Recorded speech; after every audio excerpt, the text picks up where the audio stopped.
Hola, bienvenido al primer podcast legal en Guatemala. Y hoy queremos arrancar felicitando a todos los padres de Guatemala y el mundo entero.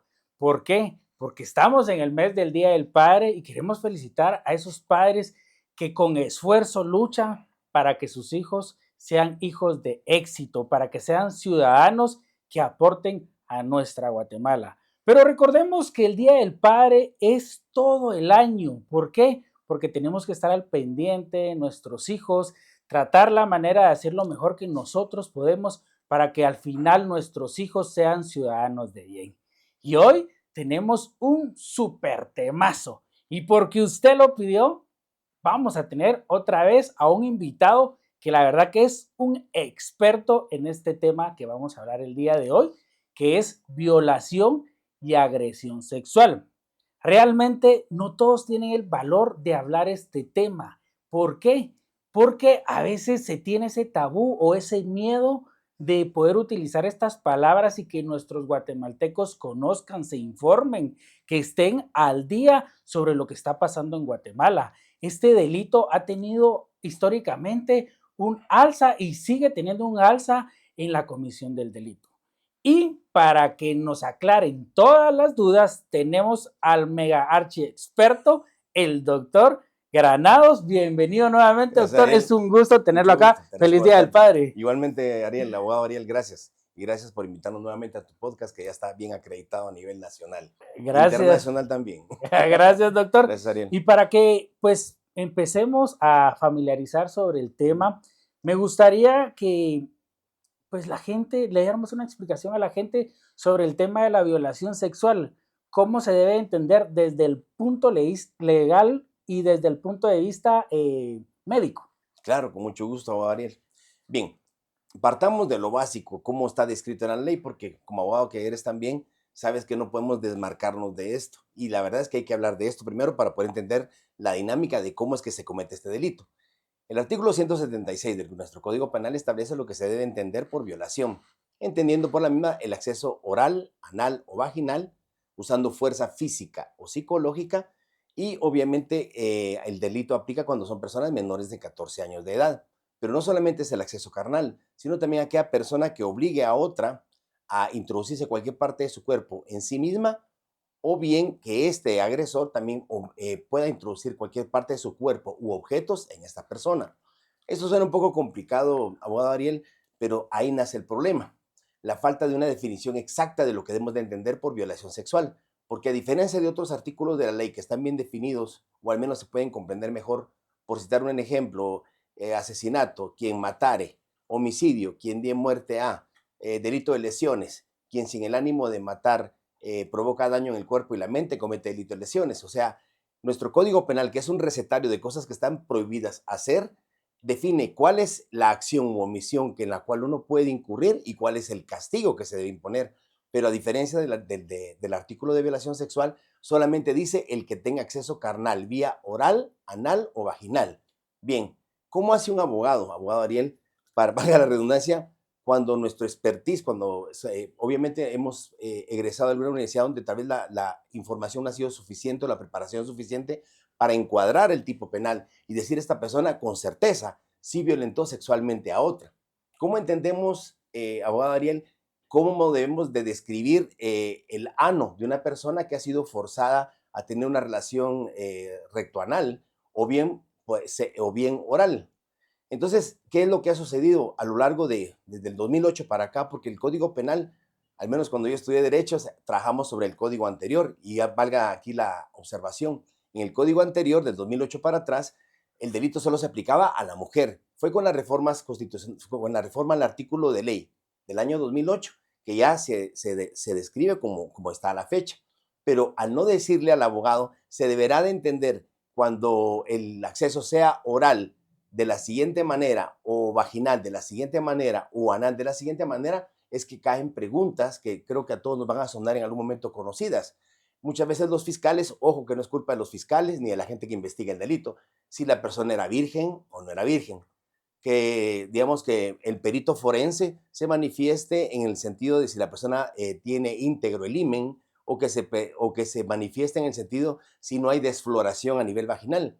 Estas preguntas que no tienen absolutamente nada que ver con el tipo penal, abogado Ariel, han surgido como una necesidad de que el Código Penal no satisface las necesidades de que el abogado o el investigador jurídico que quiere encuadrar el tipo penal como una violación tenga que tomar otros elementos que ni siquiera existen dentro del derecho. Nada tiene que ver la virginidad, es una idea que arrastramos de la idea del cristianismo con el derecho, que con el debido respeto nada tiene que ver la idea cristiana con el delito de violación. Si la persona está, por ejemplo, tiene desfloración o no tiene desfloración, la valoración del himen, que más adelante podemos hablar de esto. El himen es una pequeña estructura que está a nivel vaginal y que muchos abogados y autores la han definido como la frontera jurídica entre el delito de violación y la relación sexual consensuada.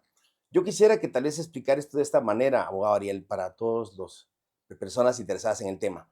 Primero partamos de algo. ¿Quién nos enseña qué es lo normal a la hora de que deseamos tener sexo?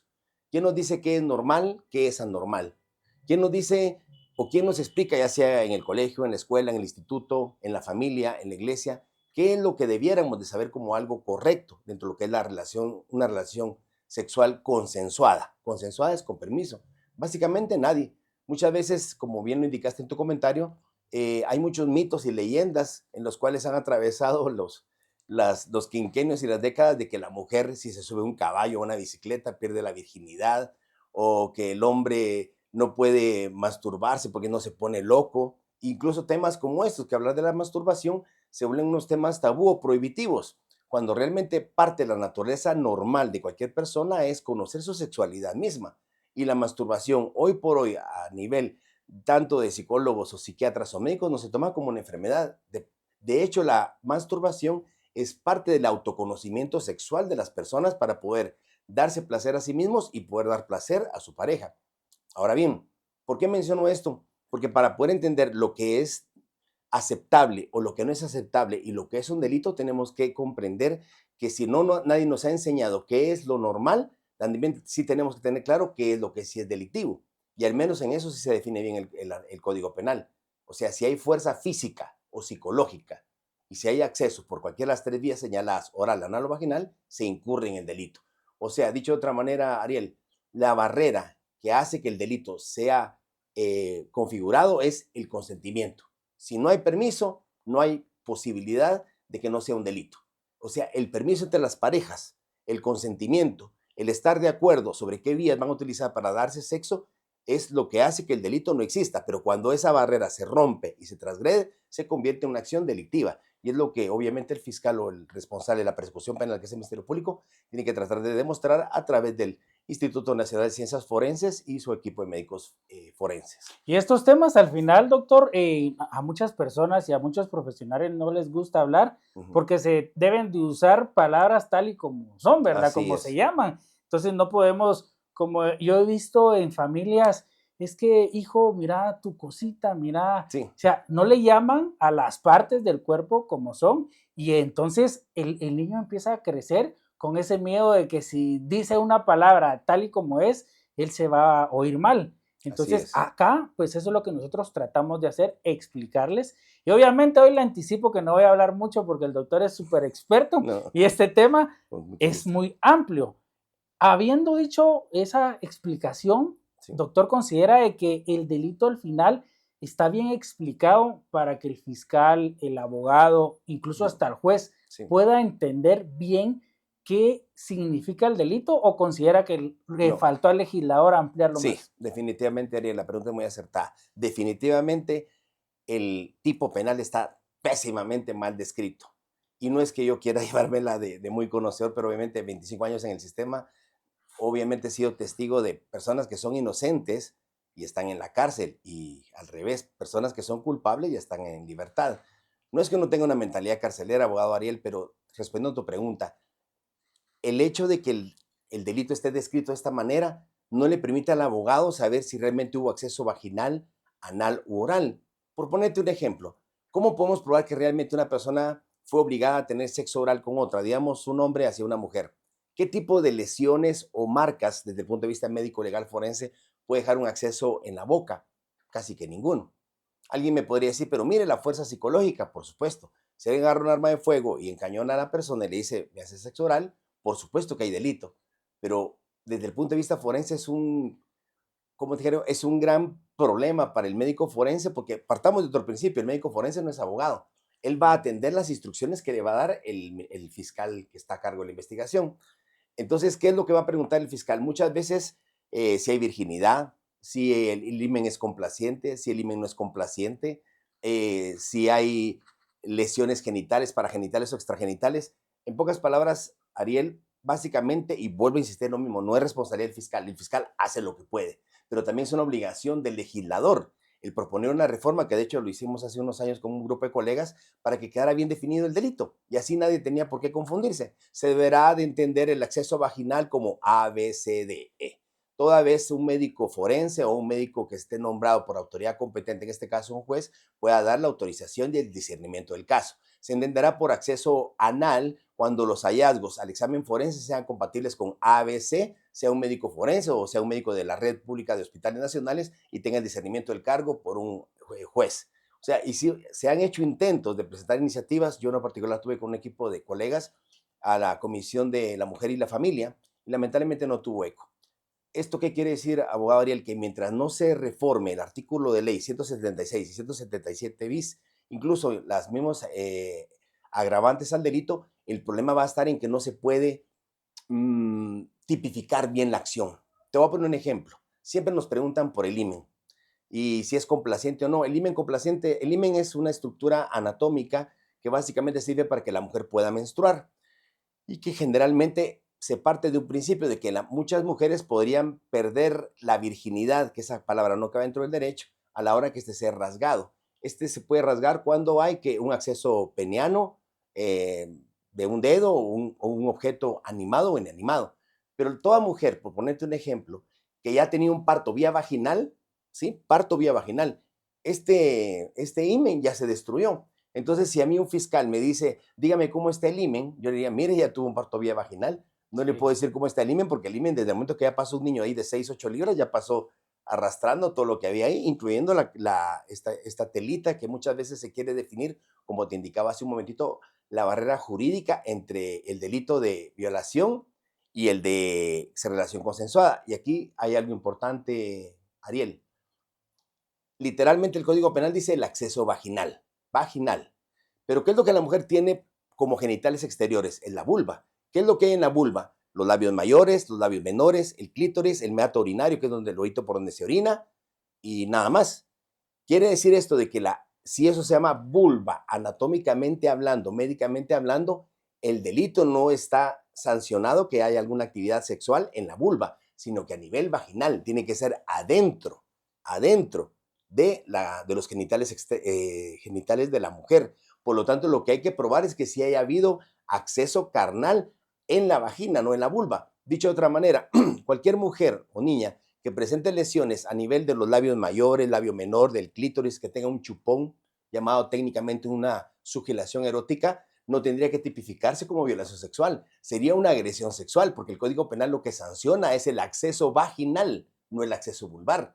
Y te sé decir que hay muchas personas que han sido condenadas por el delito de violación vaginal por no haber comprendido bien anatómicamente que la mujer se debe de dividir la vulva de lo que es la vagina. Es más, en los protocolos de actuación, en el 100% de casos a nivel nacional, se deben de hacer hisopados a nivel oral, anal y vaginal.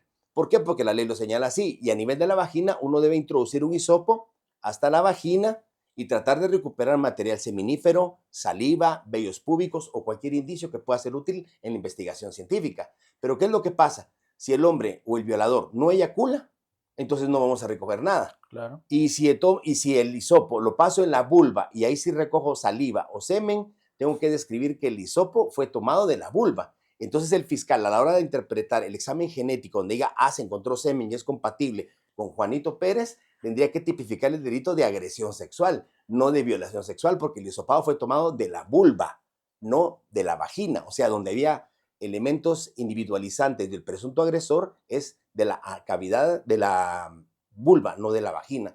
¿Por qué te hablo de esta manera, abogado Ariel? Porque estos elementos técnicos para mí pues los puedo manejar porque gracias a Dios y a mis padres soy médico y cirujano y soy médico forense. pero ya en la práctica diaria el abogado no está obligado a saber de esto y muchas universidades soslayan la formación en la que debiera de fundamentarse los delitos de orden sexual. Pero vuelvo a insistir, el problema está en la descripción del delito, que no permite que el abogado pueda decir, bueno, ¿cómo voy a saber que hubo un acceso vaginal?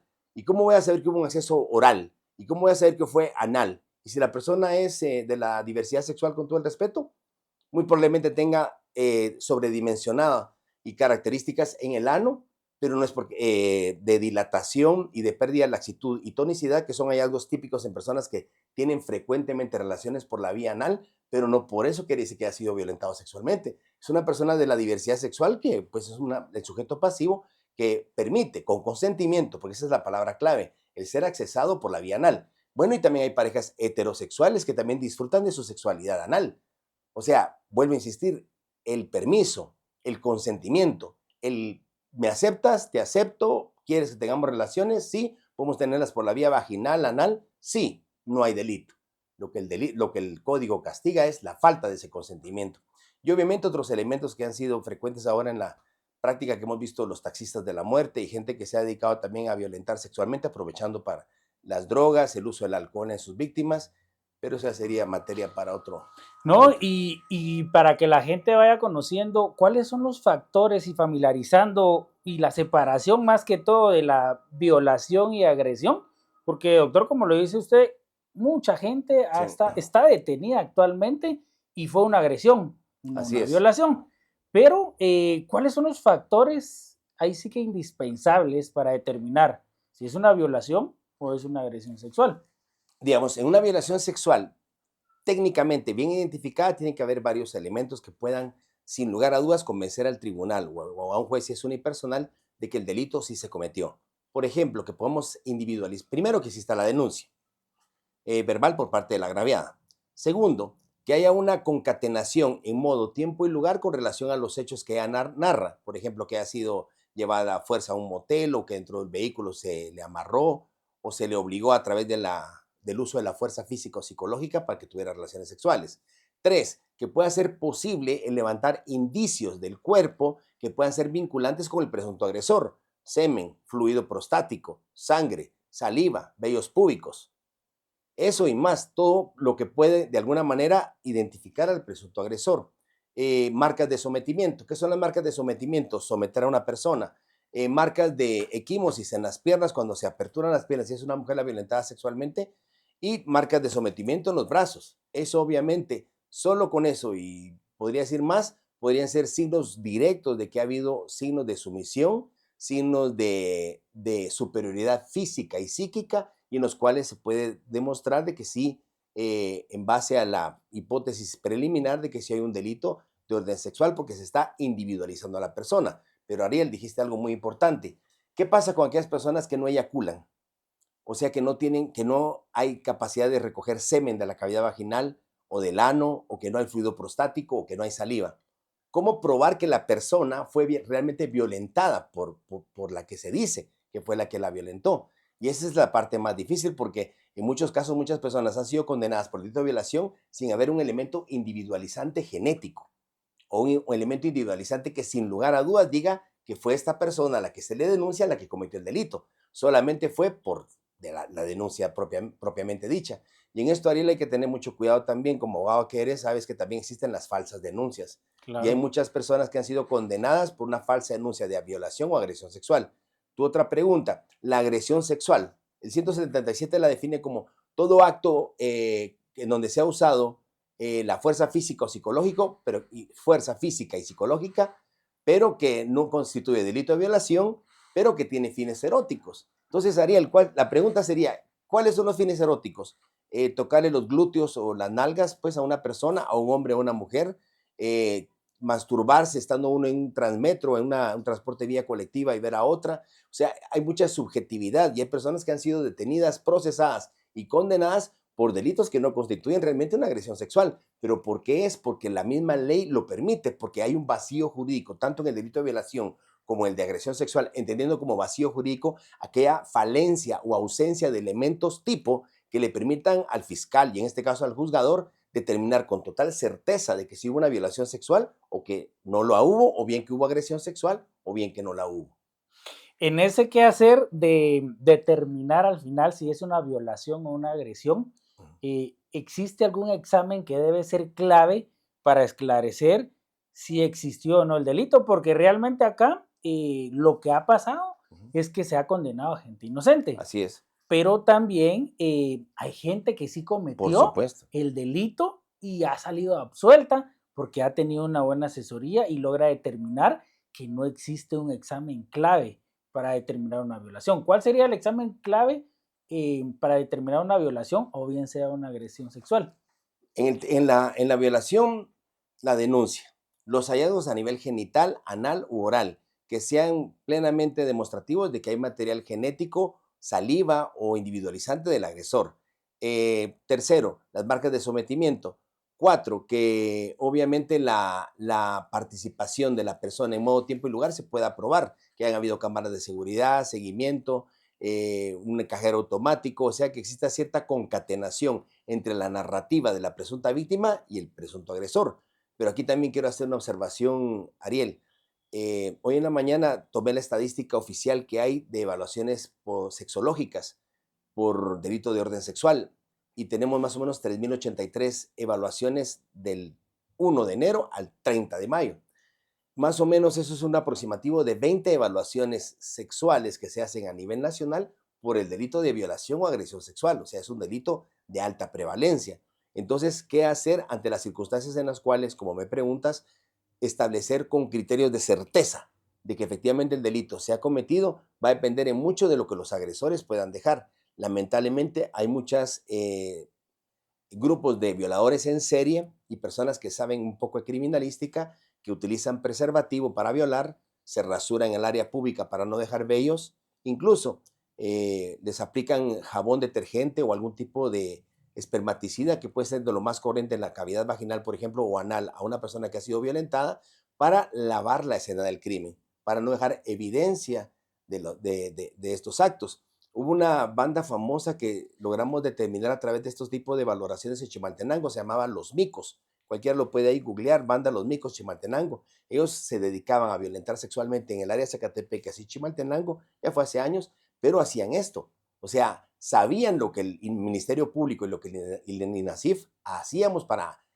investigar penalmente y criminalísticamente a la persona y obviamente evitaban al máximo, hasta bañaban a la víctima, si es que la dejaban viva. Porque obviamente el tema era también si estaba viva, pues teníamos el elemento de quién podría denunciar. Ahora lo que vemos es de que más frecuentemente que las droguen.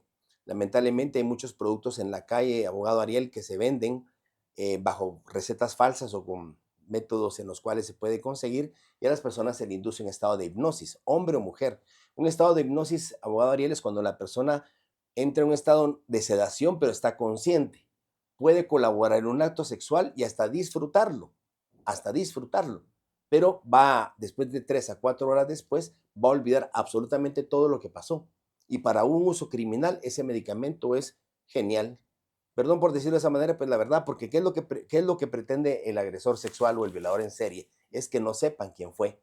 Entonces, muchas veces en las bebidas, en una fiesta, en un after party, en una fiesta donde no se conoce a muchas personas, o en las gasolineras, como pasó hace poco con esta banda de criminales que son 27 personas las que fallecieron a la fecha, muchas fueron inducidas a la droga y fueron violentadas sexualmente. Las pocas que sobrevivieron no pueden identificar a sus agresores porque fueron vulneradas con este medicamento que lo que hace es provocar amnesia. O sea, la persona olvida qué fue lo que hizo o le hicieron las últimas 4 horas, pero no es que se quede dormida. La persona contribuye y colabora con la relación sexual. Lo malo es que olvida quién fue su agresor. Que al final los criminales también conocen de esos temas, conocen más los Así criminales es, en ocasiones que quien debe conocer como un juez, como un fiscal.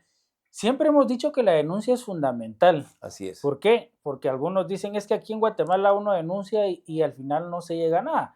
Pero no, o sea, es fundamental la denuncia. Pero en este tipo de delitos, independientemente que Entiendo. sea de un niño, de un adulto, de una mujer, ¿cuánto tiempo tienen o después de haber Así pasado es. el acto, cuánto Ujú. tiempo tiene la víctima para poder denunciar? Buena pregunta. El tiempo para denunciar no debe rebasar 11 días, pero de hecho lo ideal serían 3 días. La razón es simple. El semen, el esperma, donde está el ADN de la persona, el ácido desoxirribonucleico, la sustancia que hace que podamos ser identificados quiénes somos, solo sobrevive en la cavidad vaginal 3 días. En el ano unas cuantas horas por la contaminación propia del recto y del ano, y en la boca también unas cuantas horas o a lo sumo mediodía, va a depender si la persona toma agua o consume alimentos. ¿Eso qué quiere decir? Que entre más pronto se haga la denuncia, mejor, abogado Ariel, porque si lo que vamos a pretender va a ser evaluar el IMEN, que aunque no nos guste porque el Código Penal no lo define, pero es algo que puede ayudar, el IMEN tarda más o menos 11 días en cicatrizarse. Entonces tenemos ese lapso de tiempo para recuperar material seminífero, semen, hasta 3 días, saliva 3 o 4 días. ¿Esto qué quiere decir? Que entre más pronto denunciemos, como en derecho corresponde, mejor, porque tenemos mejores posibilidades de que la persona pueda ser identificada. Y como muy bien señalas, muchas personas evitan la denuncia, abogado Ariel, porque tienen miedo a la publicidad del caso o a la frustración de que no pueda identificarse al presunto agresor o que no haya una orden de aprehensión. Pero también, ¿qué es lo que sucede? Muchas personas se arrepienten y denuncian un año después o 2 años después o 3 meses después. Entonces ya a mayor tiempo, cronológicamente hablando, más difícil poder encontrar definitivamente elementos que puedan en el cuerpo de la persona el hacer que sea posible identificar al agresor o al delincuente. Y hablando de esto, obviamente aquí en Guatemala hay muchos medios amarillistas y Ujú. hemos escuchado esas Sí, notas donde dice abuelito denunciado por agresión sexual o violación sexual, sí, pero resulta que la nieta o el nieto ya tiene 30, 35 años y establecen de que el abuelo o un tío o incluso hasta el papá sí, eh, lo violentaba o lo violaba de pequeño. sí. Acá también considero yo, o le hago el cuestionamiento, Ujú. doctor, que entra el tema de la denuncia falsa. Sí, ¿Por qué? Porque se ha hecho mal uso del delito así y es. entonces, mira, denunciarlo de Sí, violación y pues porque algunos jueces lo dicen y, ay, es que es un delito que al final solo basta con que aunque la se denuncie. víctima diga, él sí lo hizo Sí, y no necesitamos más. Pero ¿qué pasa con el tema de la denuncia falsa? Porque ahí es donde nosotros también vemos que hay personas que están sí, detenidas erróneamente. injustamente, sí. Sí, abogado Ariel, si bien es cierto, la violación y la agresión sexual son delitos de muy alta prevalencia, también es importante el describir de que muchas veces, bajo cierto tipo de intereses personales o políticos, hay personas que han sido sujetas a una falsa denuncia. ¿Y por qué digo políticos, abogado Ariel? En las experiencias de las elecciones, las más recientes pasadas, no voy a indicar nombres, hubo personas que se les negó el derecho a poder ser inscritas como candidatos a alcaldes o diputados porque tenían denuncias de violencia contra la mujer, ya sea en el orden psicológico o sexual, o bien de agresión sexual. Y obviamente, pues nuestras leyes, algunas veces también un poquito elásticas, piensa que la no idoneidad está en la denuncia, aunque no haya una sentencia condenatoria. Entonces, la falsa denuncia muchas veces se da por varios elementos, quisiera enlistar algunos. En la mayoría de los casos, muchas veces lo que vemos es cuando hay infidelidad por parte del hombre hacia su esposa o su conviviente. Entonces, la mujer descubre que hay una situación de una infidelidad y más si ya hay un tema de controversia o denuncias de violencia física, la mujer termina denunciando de que hubo una violación sexual porque aún siendo esposa el delito tiene cabida y obviamente pues lo hace la mujer para obviamente tener algún tipo de beneficio, ya sea de orden económico, por la pensión, por las medidas de protección que se le brindan, por la tutela de los niños. Muchas veces hasta denuncian de que los hijos han sido víctimas de violencia sexual del padre hacia los hijos. Entonces, muchas veces, cuando en el año 2008, abogado Ariel, el delito se cambió de delito de acción privada a acción pública, muchas cosas cambiaron, porque a la fecha de 2008 para acá, si una mujer denuncia por violencia física, sexual o psicológica, no puede retrotraerse. Si bien es cierto, puede abstenerse de continuar con el proceso, una vez iniciada la acción penal, debe de continuar ella. Y si ella no quiere seguir por falta de interés, perfecto, el Ministerio Público va a actuar oficiosamente. Entonces, lamentablemente, no en todos, pero sí en una gran cantidad de casos, hemos visto que existe la falsa denuncia, ya sea por tener la tutela de los hijos, por intereses económicos, por alguna venganza privada entre las familias, Entonces sí es bien importante el que el Ministerio Público y que el Instituto Nacional de Ciencias Forenses tuvieran mecanismos científicos para poder determinar dónde hay una falsa denuncia y dónde no la hay. Obviamente entendemos como abogados que somos que existe obviamente la falsedad material e ideológica, que no es otra cosa más que mentir, decir algo que no es cierto. Pero yo hasta la fecha nunca he visto una mujer que haya denunciado falsamente a su esposo o a su novio o conviviente y ha sido procesada por haberlo denunciado falsamente.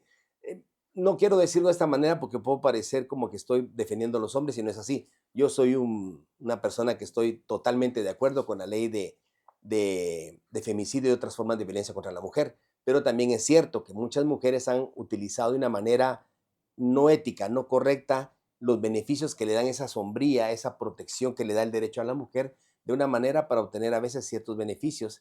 Y muchas veces los hombres se han visto diezmados al no tener, diezmados en sus derechos, al no tener un mecanismo como protegerse ante una falsa denuncia.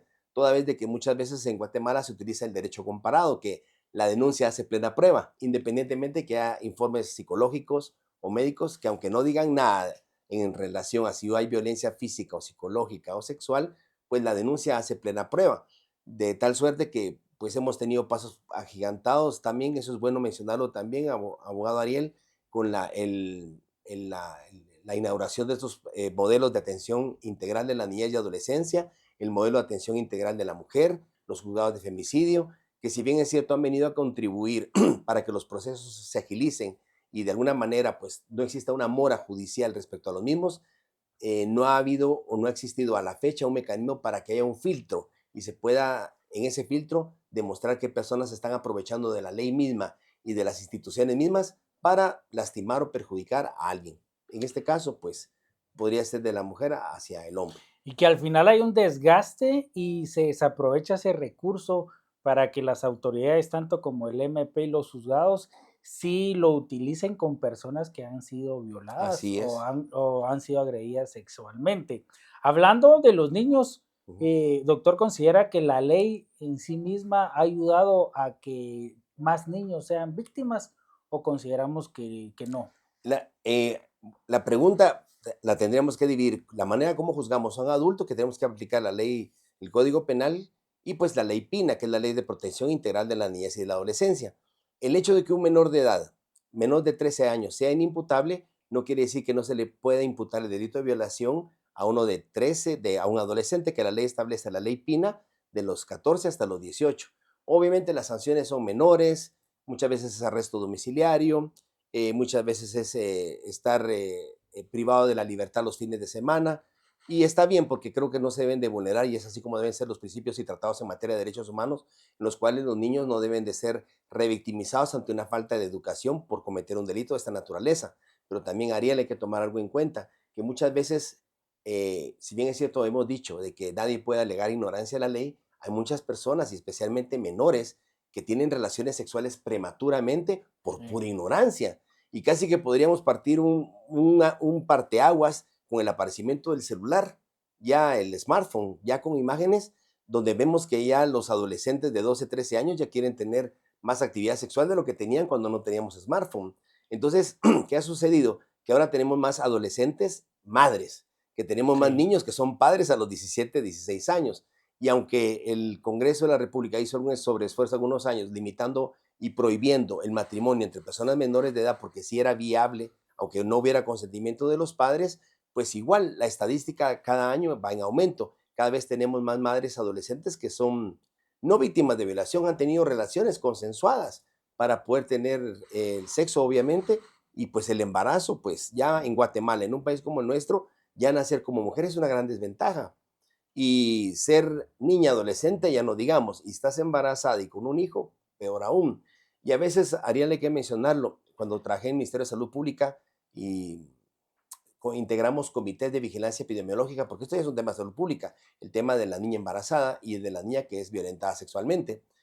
Y lamentablemente, como una experiencia breve, te lo comento, formamos equipos multidisciplinarios, pediatras, ginecólogos, expertos en las áreas del tratamiento y diagnóstico de niños, y vamos a dar pláticas a las escuelas públicas sobre sexo. Hablamos del dildo, de los métodos de prevención, del uso preservativo, y la sorpresa fue grande, Ariel, porque fuimos pésimamente recibidos. Primeramente, por los maestros y segundo, por los padres de familia.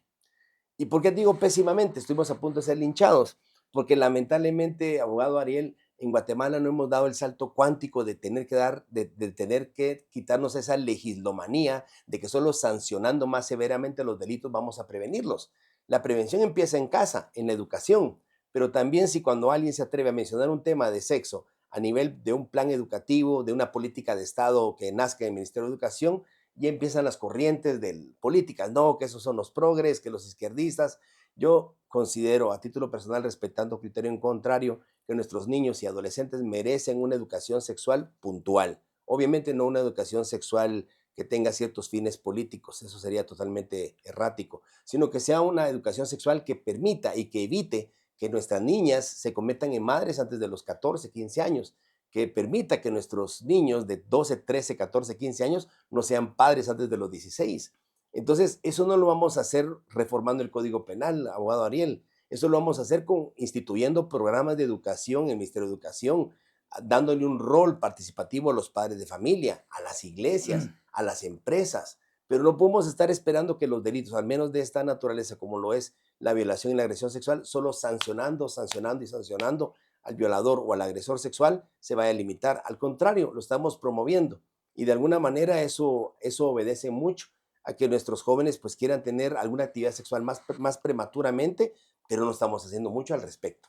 Y que mucho ojo, porque realmente estos casos de agresión sexual, violación, se han visto más en los departamentos, en los lugares Sí, donde realmente pues no llega el internet, que ahora ya es muy difícil, pero sí hay lugares así en es. Guatemala y también lo hemos visto mucho en iglesias, en católicas, evangélicas. Aquí no defendemos a nadie, que uno debe de tener cuidado como padre con los maestros, con los tíos. O sea, cuando uno tiene un menor debe ser delicado, debe Así es. ser uno tener esa precaución de ver con quién deja uno a su hijo, porque no porque es el pastor, se lo dejo al pastor, o porque es el Sí, padre, se lo dejo al padre, o porque es el maestro, se lo dejo al maestro, así es. porque estos delitos con los niños siempre se da con las personas de confianza y el menor siempre va a estar amenazado y va a costar que él al final denuncie o le diga al padre. Y hay padres que al final ni creen.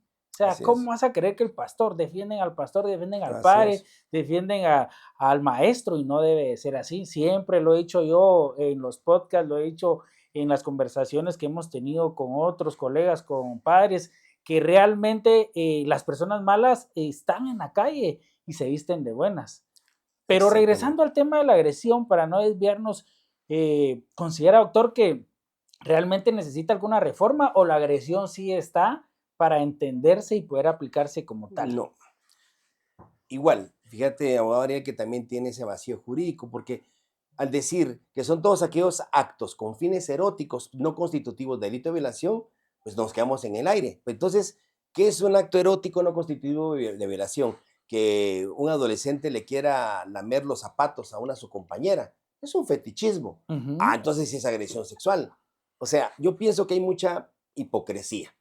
Mucha hipocresía porque un legislador, la comisión responsable de esto en el Congreso, pues podría tener a bien tener un equipo de asesores que pudiera permitir que el abogado, porque al final todos somos responsables, no importa, somos fiscales, jueces, litigantes, la responsabilidad de definir agresión sexual se definirá por A, B, C, D, E y así tenga 10 hojas, no importa. Pero si vamos a tipificar, vamos a encuadrar el delito y vamos a sancionar y condenar a alguien por delito, que sea porque ciertamente está definido, pero no está definido en el Código Penal. Entonces, ¿qué es lo que pasa? A cualquier persona, y aquí entra también el tema de la falsa denuncia, muchos han sido condenados por agresión sexual. Yo te pregunto, abogado Ariel, ¿cómo hace un médico forense a alguien que le pasan tocando las nalgas, sea hombre o mujer?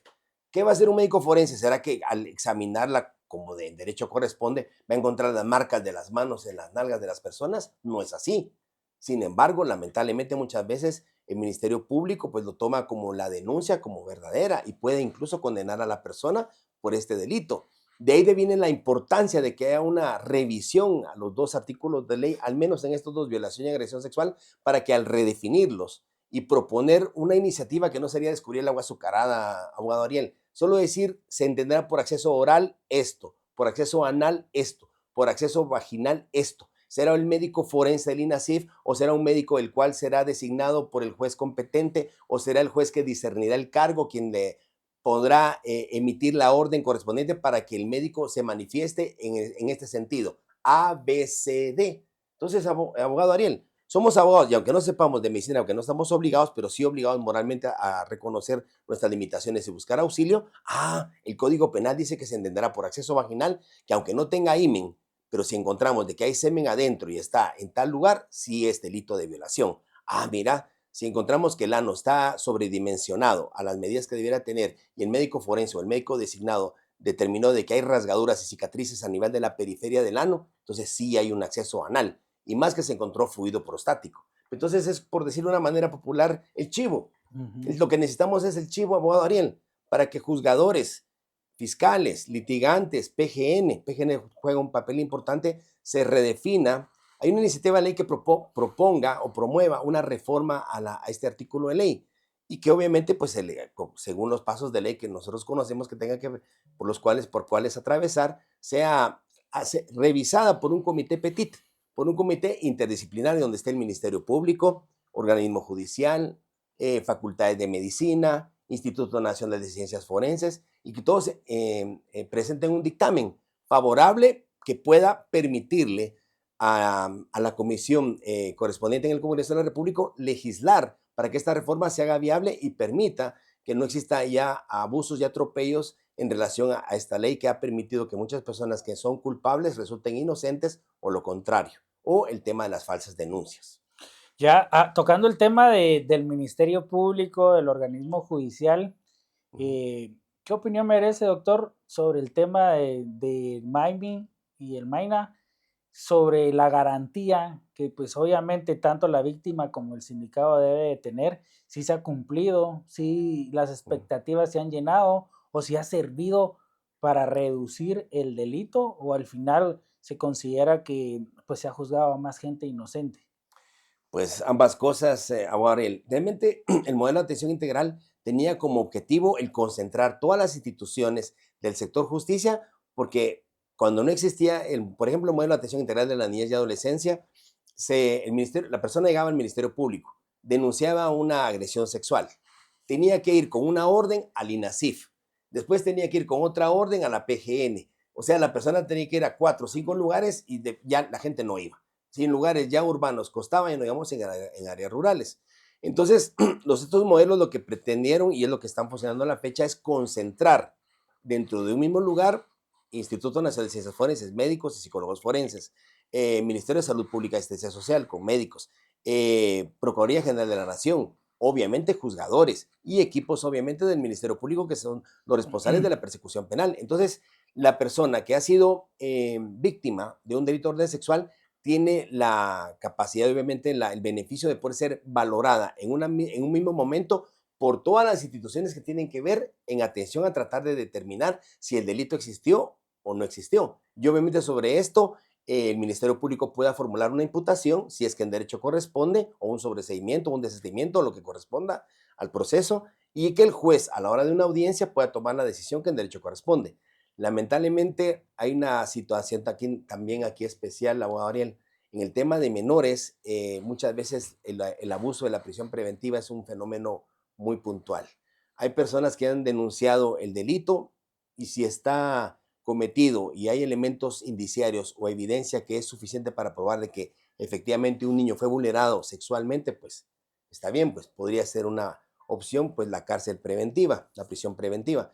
Pero en muchos casos, lamentablemente, los juzgados toman decisiones sin haber llegado a juicio en la primera audiencia. Y en esa primera audiencia, normalmente lo que se decide es la prisión preventiva y se lo ordena al Ministerio Público 3 meses, que es lo que en derecho corresponde para que lleve a cabo la investigación. Entonces, muchas veces creo que también el tema de la prisión preventiva, el que no haya el famoso control telemático, que ya debería ser una realidad, ha hecho que muchas personas lamentablemente estén en prisión, ya estando en prisión y tal vez injustamente, pues sean vulnerados ellos sexualmente, en sus derechos también con la talacha o sexualmente también. Entonces es un círculo de violencia de no acabar. Pero sí vino a resolver en mucho, lamentablemente no está en todos los departamentos todavía, porque el despliegue territorial del Ministerio Público sí es al 100%, pero de las demás instituciones no.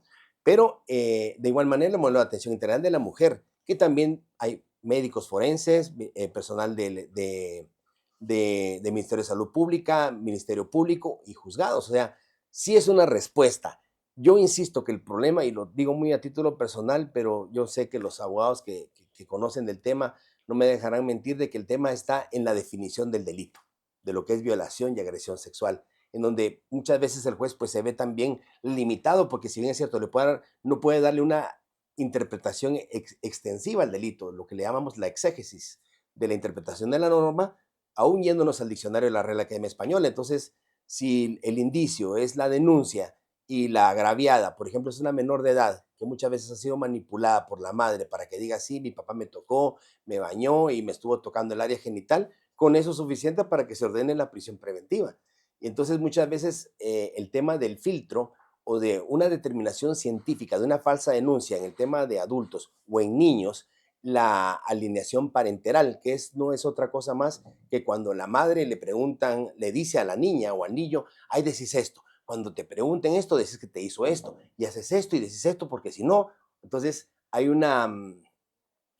lamentablemente una mala práctica, no siempre, porque por supuesto que el delito sexual sí existe, en la cual muchas personas han utilizado esto como un ardid para perjudicar al hombre. No estoy defendiendo al hombre, por supuesto que también hay hombres que son abusadores, violadores y agresores sexuales y tiene que caer todo el peso de la ley sobre ellos, pero lamentablemente la ley está como que bajo la misma medida para todos y todas. Y el problema no es eso, así es como debe de ser. Son los métodos científicos que utiliza el Ministerio Público y el Instituto Nacional de Ciencias Forenses que debieran de depurar cuáles son falsas denuncias, cuál es aquel niño que ha sido manipulado para que diga o no diga ciertas cosas.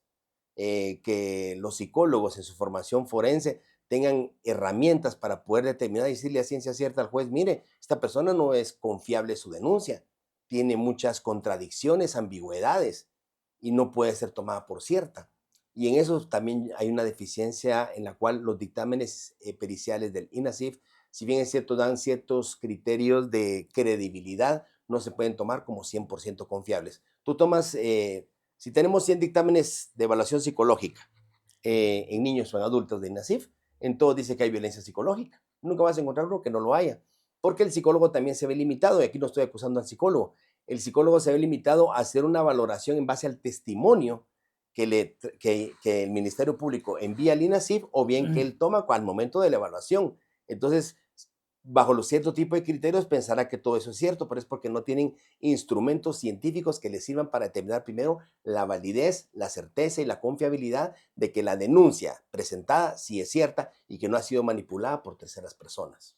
Y aquí usted se puede dar cuenta de que sí existe un programa, sí existen procedimientos establecidos y que se respetan y se dan aquí en Guatemala para que usted se anime a denunciar o si usted mira a una persona, a un agresor, pueda denunciar. ¿Qué podría hacer más el gobierno para contrarrestar este delito? Hace unos momentos mencionaste algo que es bien importante. Mira, los delitos sexuales son delitos de soledad y muchas veces se ven involucrados, lamentablemente, el círculo más íntimo que rodea, por ejemplo, al menor y por aparte, si es la mujer, pues el cónyuge, excónyuge o pareja. Hablando del menor, los vecinos, los primos, la gente que llega y que tiene mucho contacto con este niño, puede ser que en un momento pueda ser este niño vulnerado en sus derechos a su indemnidad sexual con tocamientos que el niño los puede tomar como un juego, pero no son juego. Y en el tema de la mujer, pues no se diga cuando ha sido víctima también de violación sexual, aún siendo esposa o conviviente de su esposo, o bien simplemente pareja, aunque no haya una relación de concubinato. El gobierno pensaría yo que podría ser una buena posibilidad, cosa que no lo veo yo en redes de ninguna parte, que haya mecanismos de publicidad respecto al delito. Por ejemplo, lo que mencionamos hace un rato, abogado Ariel, que la mujer sepa que puede denunciar entre más pronto lo mejor posible para poder hacer un buen examen sexológico forense, levantar indicios útiles para poder determinar si hubo violación sexual o no. Ya no digamos el tema de menores, que también ante la sospecha, pues que se haga la denuncia correspondiente y más vale equivocarse uno en el proceso que por no pensar en denunciar a alguien, dejemos a un niño vulnerado en sus derechos y que sea un niño que se convierte en víctima crónica de un violador o de un agresor sexual en serie. Entonces, el gobierno, las iglesias, las universidades, la sociedad civil, todos tenemos un compromiso con nuestros niños y las personas que han sido violentadas sexualmente. Cada quien puede aportar, acorde a sus posibilidades, mecanismos por los cuales pueda hacer publicidad respecto al cómo prevenir los delitos sexuales, cómo a través de la educación formal, ya sea en un colegio, un instituto, una escuela pública, o bien informal en el hogar, que es lo más importante que podemos tener, se nos instruya por parte de los padres, que se les enseñe qué es el pene, qué es la vagina, qué es masturbación, qué es la menstruación, cómo es que una persona puede quedar embarazada, una mujer después de que ya menstrua. Esos temas, lamentablemente, en pleno siglo XXI, abogado Ariel, siguen siendo un tabú. Muchas madres todavía son reacias a reconocer que si ya menstrua su hija, tendría que hablarle de sexo, porque puede quedar embarazada. Tendría que hablarle de enfermedades venéreas, porque puede quedar con una enfermedad venérea terminal. Dicho sea de paso, el Código Penal solo sanciona las enfermedades venéreas, pero no las clasifica. Entonces, muchas mujeres tienen virus del papiloma humano que puede provocar cáncer de matriz y el Código Penal no establece una sanción para eso. Entonces, también hay una falencia importante cuando hablamos del delito sexual y el contagio venéreo, que podría tomarse como un agravante, que de hecho lo es, pero como también no está definido si es lo mismo que le transmita a uno una sífilis, un virus del papiloma, un virus del herpes virus o el SIDA, no hay una clasificación. Entonces, aplica un delito en el cual la sanción no será mayor a 3 o 5 años. Por lo tanto, sí es importante una revisión tanto, no solamente de la ley en cuestión, sino también de los planes de gobierno, del Ministerio de Educación, que en realidad ellos deberían tener un plan piloto que responda a las necesidades de que el niño ya a los 10, 11, 12 años sepa de sexualidad, pero pretender que a un adolescente a los 16 años le enseñemos sexo, este joven de 16 años ya sabe más de sexualidad de lo que sabías tú y yo Claro. a los 20 probablemente, abogado Ariel. Por ahí va más o menos Que la es un respuesta. problema al final que afecta a nivel mundial y debe de ser en conjunto la colaboración para que al final funcione y contrarrestar este delito. En algunos países hemos escuchado que está la castración química. Así es. A la hora de que se determine ya con estudios todo lo que hablamos acá y se determine que realmente eh, la persona sí cometió el delito, sería Mm, genial, al final, claro, pues sería correcto poder aplicarle esto. Creo que acá en Guatemala ya sí. se da una iniciativa, ¿verdad? Ya hubo dos iniciativas, abogado Ariel, en las cuales se propuso la castración química como una solución ante aquel violador en serie en el cual había eh, reincidido en el acto sexual, obviamente violatorio. Pero lamentablemente, bajo el amparo del tema de los derechos humanos, estas iniciativas pues no dieron cabida en el Congreso. Cualquiera lo puede googlear ahí, es un asunto público. Y es que a veces tal vez el amarillismo, como indicabas, abogado Ariel, la gente se imagina que tal vez es un cuchillo lo que uno le va a pasar ahí al violador, cuando no es eso, es un suero, es un químico, es un medicamento que lo que hace es provocar atrofia de los testículos, o sea, los arruina. ¿Qué es lo que hace? El testículo ya no es capaz de producir semen, de que se almacene el semen ahí. Entonces, básicamente, a los testículos al quedar atrofiados, pues que solamente queda la función urinaria del pene. Pero ciertamente en Medio Oriente hay países también donde se aplica muy certeramente la castración química y créeme que se ha funcionado. Porque lamentablemente el hombre, ¿dónde tiene el machismo el hombre? ¿En la cabeza o en sus genitales? En los genitales. Entonces muchas veces el que a un hombre se le diga, mire, si usted viola, pues va a tener una pena de muerte, por decirte algo, abogado, no le va a dar miedo. Pero le decís, lo vamos a castrar, eso sí le va a dar miedo. Entonces también una política, en atención a tu pregunta, en la cual pueda haber una sanción que realmente amedrente, disuada a una persona de ser un violador, podría ser también funcional. Actualmente el delito de violación tiene de 8 a 12 años y realmente la gente no tiene miedo a eso. De hecho, vemos, como lo indicaste muy bien al inicio de tu podcast, vemos cómo cada año, y ahí tenemos las gráficas también que te las puedo dar con mucho gusto, de cómo el delito se ha ido incrementando. Entonces hay una falta no solamente de una política en tres vertientes. Una política legislativa que permita una reforma al artículo de ley de violación sexual y agresión sexual para que se pueda comprender exactamente cómo se debe encuadrar el tipo penal.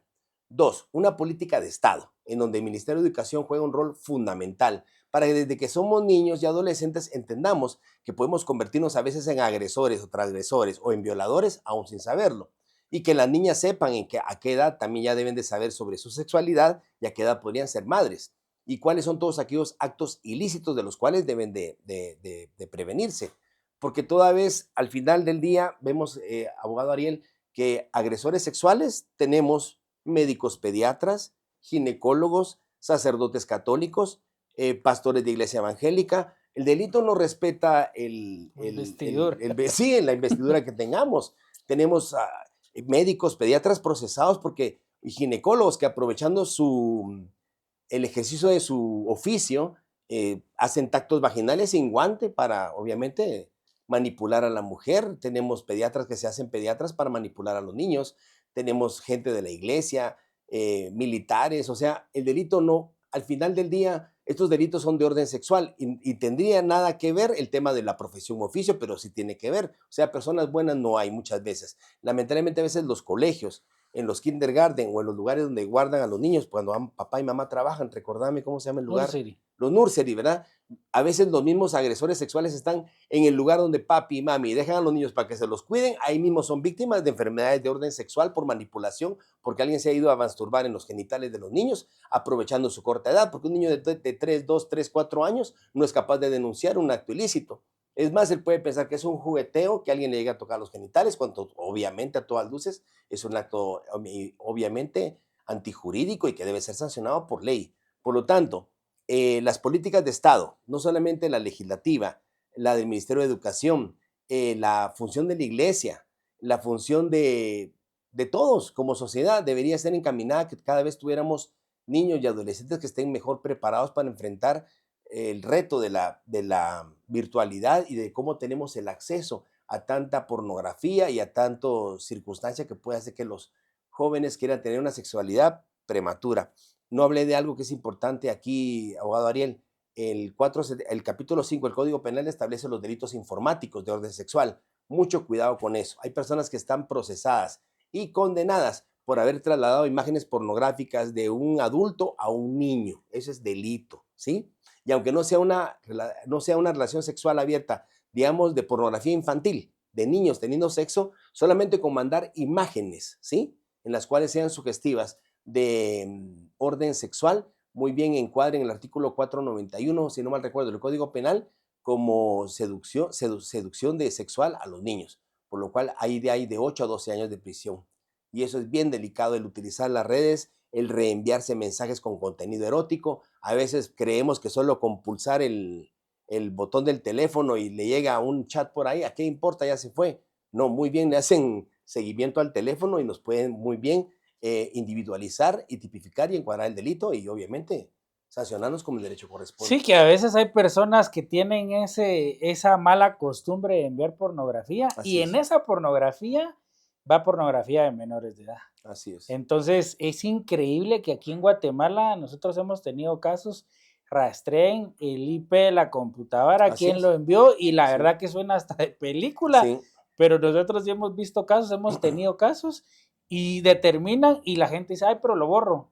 Ah, Recuperan esa así información, es, tenemos esa tecnología acá, entonces mucho sí. cuidado para las personas que por molestar o por juego reenvían Sí, esos archivos que son comprimidos y de ujú. repente uno los descarga y mantenerlos en el teléfono es lo peor. Hay una unidad, abogado Ariel, que se llama Unidad de Métodos Especiales del Ministerio Público, en donde ellos pueden tener, hay un convenio entre las empresas de telefonía, claro, y digo, pues, estoy diciendo los nombres Los porque dos. es un monopolio, en los cuales ellos tienen la obligación de entregar cualquier movimiento que hayamos tenido en redes, de llamadas telefónicas, sesiones, mensajes de texto, incluso recuperados después de 4 años o 3 años que no tenemos ni el teléfono, tal vez ni la línea. Incluso hasta nos pueden ubicar geoposicionalmente en donde estábamos cuando enviamos una imagen con contenido sexual o erótico. Entonces muchas personas dicen, lo borro. Mentira, lo borró en su teléfono. Pero eso ya quedó guardado en unos archivos, en unos discos duros gigantescos que tienen las empresas de telefonía.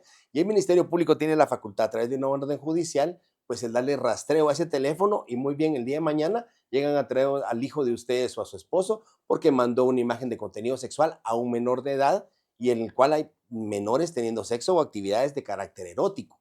Por lo tanto, mucho cuidado y mucho ojo con eso de no estar trasladando imágenes de contenido sexual. Es un delito a todas luces, está descrito en el Código Penal 491, 492 y 489, y en los cuales, por supuesto, que el juez, ante la evidencia que se convierte en prueba de tener ahí el vaciamiento del dispositivo telefónico, pues no tendría más que tener que sancionar como el derecho corresponda, hasta con prisión carcelaria.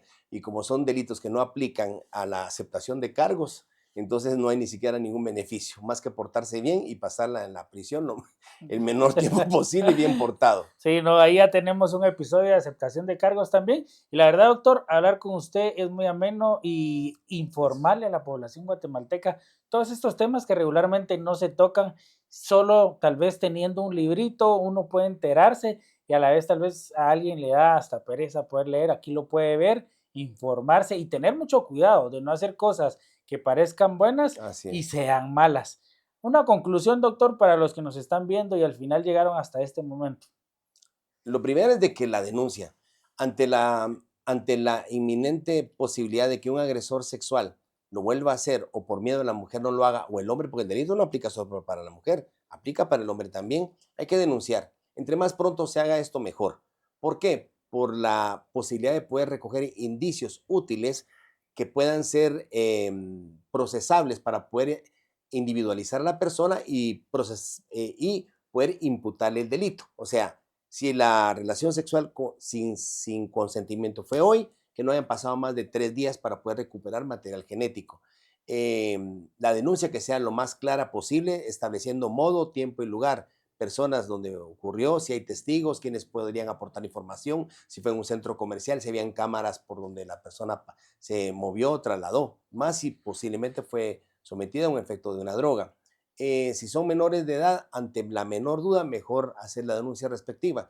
Hay muchas enfermedades en la edad pediátrica, abogado Ariel, que pudieran parecer enfermedades de contagio venéreo y no lo son. Por ejemplo, la pañalitis o las infecciones de la piel, que pueden ser por hongos o por bacterias, pero otras veces podrían ser por manipulación de algún agresor sexual.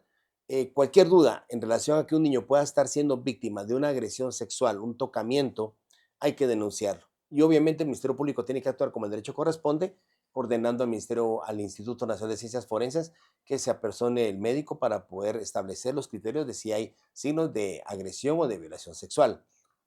Por otro lado, si las personas ya han dejado mucho tiempo porque fueron violentadas sexualmente, que eso no las desanime, abogado Ariel. Hay otras formas en las cuales no necesariamente el examen médico sexológico puede determinar la veracidad del relato de una presunta víctima que ha sido violentada y que en su momento no se haya animado, ya sea por desconfianza en el sistema, por miedo o por vergüenza a hacer la denuncia. Que se animen y que lo hagan.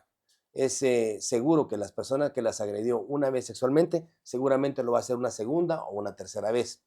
Y en el tema de la ley de femicidio y otras formas de violencia contra la mujer, en la cual aplica la violencia sexual, psicológica, física y económica, hay concurso de delitos. Así es de que muchas veces cuando usted va a denunciar una violencia sexual, generalmente puede ser que también hay una vulneración psicológica hacia su persona. Si usted es mujer, también hay que denunciarlo. Y económica, si la persona tampoco está cumpliendo con sus obligaciones como el derecho corresponde, también hay que denunciarlo. Por lo tanto, puede llegar al Ministerio Público con toda la información que le haga viable al fiscal que esté a cargo de la persecución penal, la información útil y necesaria que él pueda verificar para poder encuadrar el delito y obviamente brindarle a usted las medidas de protección y las medidas que obviamente no solamente para usted, sino para sus hijos, van a evitar que sea usted más víctima de violencia física o sexual y que obviamente esto tenga algún detrimento o alguna complicación en su psicología, en sus emociones a largo plazo o para sus hijos, quienes al final del día también son víctimas colaterales y secundarias y las cuales también hay que tratarlas. Muchas gracias, doctor. La verdad le Gracias, agradecemos Gabriel. bastante por este aporte que nos da, este contenido de valor que Gracias, realmente la población guatemalteca necesita.